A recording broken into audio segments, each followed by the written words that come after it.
Now, I don't know what he's going to say about this, but I can guarantee you this. He is not going to offer any evidence. There simply isn't any evidence against evolution. There are strawman arguments, there are silly arguments, and there are questions that have been answered him 100 times. There is no question about evolution. Francis Collins, the former head of the Human Genome Program, and himself an evangelical Christian, stated that even without a single fossil, the DNA evidence is strong enough to prove the tree of life and shared ancestry.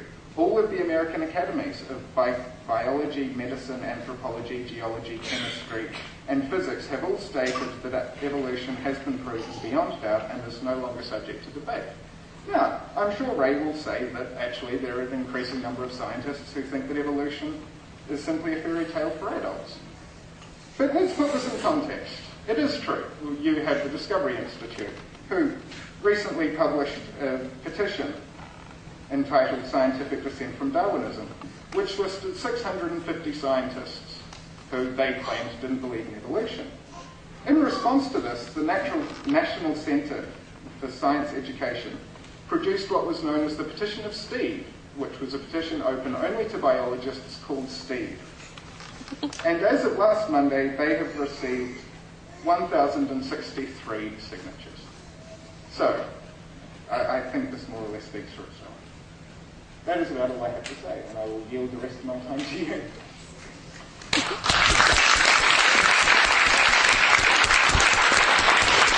Just as I take the floor, can I just ask you, I forgot to say, just turn your cell phones off. There's a couple of them off, but that'd be cool.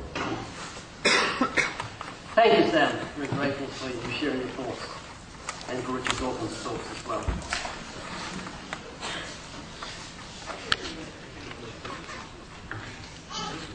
Yeah.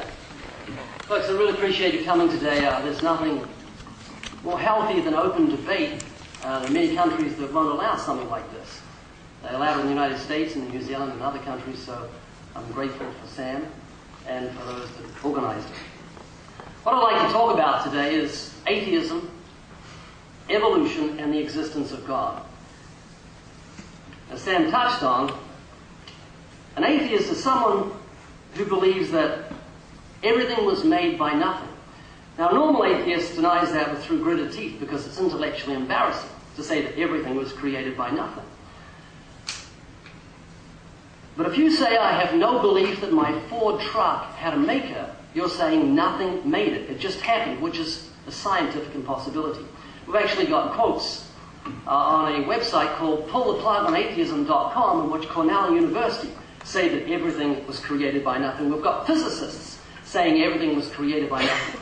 We even have a clip from Animal Planet teaching our children that everything was made by nothing. Sam, do you really believe everything made nothing? Nothing made everything?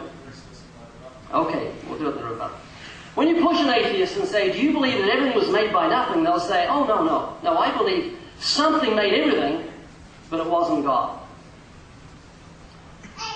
It's very interesting that our greatest scientist on the face of this earth cannot create a grain of sand from nothing. We can't create a leaf, a blade of grass.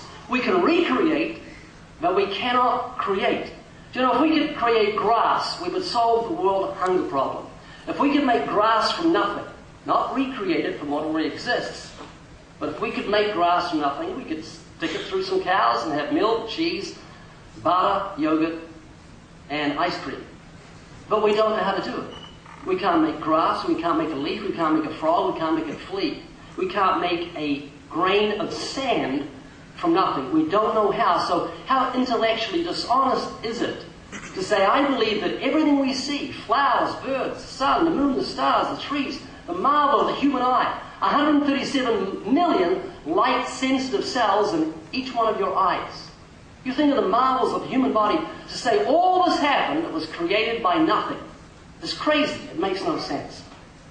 Now perhaps you, like Sam, are a believer in the theory of evolution. I used to be until I asked for evidence. Let me just share with you a few thoughts about evolution. Let's look at the evolution of the dog. Let's say I do believe in the Big Bang, the theory of the Big Bang. We won't ask where the gases came from before the Big Bang or the material for the Big Bang. We'll just say there was a Big Bang. And then 1 billion years passed, and we're there to witness the maturity, the evolution of the dog. 1 billion years. There it is, 4 legs, a wagging tail, ears, teeth, liver, heart, lungs, kidneys. And it's got eyes. Now the dog has been blind for 1 billion years, but finally the eyes have evolved to maturity where he can see. And it's good that he can see because he has to find a female real quick. If he can't find a female who has evolved at the right place, right time, right reproductive organs, and a desire to mate, he's a dead dog. He has to keep the species going. Then you have to apply it to giraffes, elephants, horses, cattle, sheep, goats, fish, and birds. In fact, you have to apply it to 1.4 million species. Every single one of these species had to evolve with a female alongside it, right place, right time, right reproductive organs, and a desire to mate, or they couldn't keep the species going. Evolution really is a fairy tale for grown-ups. Or the question, which came first, the heart, the blood, or the blood vessels? If the heart evolved first, why did it evolve when there was no blood? If the blood came first, how did it get around when there was no heart to pump it? If the blood vessels came first, why did blood vessels evolve when there was no such thing as blood? And the only way you and I can intellectually reconcile the issue is say to ourselves, you know, man was created fully formed, fully physically mature, with eyes, heart, liver, kidneys, lungs, blood, skin to hold it all in, alongside a female, and the ability to reproduce after its own kind. And same with dogs and horses and cattle and sheep and goats. Everything was created fully formed with a female and the ability to reproduce after their own kind. I recently took a camera crew to Paris. And while we're in Paris, we visited the Grand Evolution Museum. We spent an hour looking around that museum for the evolution display. We couldn't find it. We had to ask an attendant in broken French, where is the evolution display? And they took us to a corner where there was a stuffed monkey with Lucy written on it and Origin of Species in a glass case. And folks, that was it. And that's how evolution works. You ask an evolutionist, what proof is there of evolution? Give me some scientific proof. They'll say there are millions of fossils. And there are millions of fossils. But they're not evidence of evolution. They're evidence of creation. Special creation. There are no species-to-species transitional forms in the fossil record. That's what's known as the missing link, but some people think it's no longer missing. Oh, it's still missing. I've got a friend, he's one of my long-standing friends. He's actually 7 feet tall. I don't know what that is in meters, but it's bigger than I am. His name's Gilbert. Gilbert has a huge head. 7 feet's up there if you're not sure. He's got a huge head, he's got a big brain, he's got big hands, he's got big feet. He wears size 17 shoes. I wear 8.5. His shoes are big enough for a canoe for our whole family.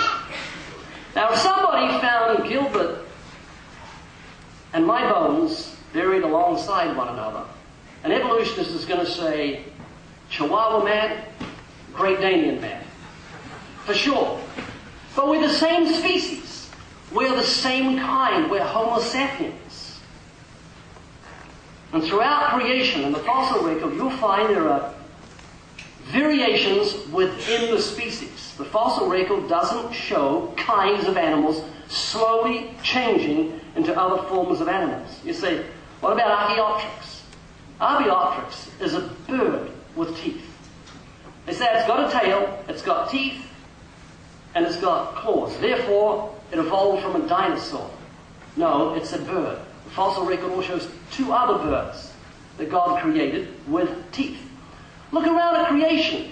God has created weird animals. Think of the kangaroo, this huge mouse that hops around Australia with a pop at the front of it. Or think of the giraffe. What a weird animal that is. Or a zebra.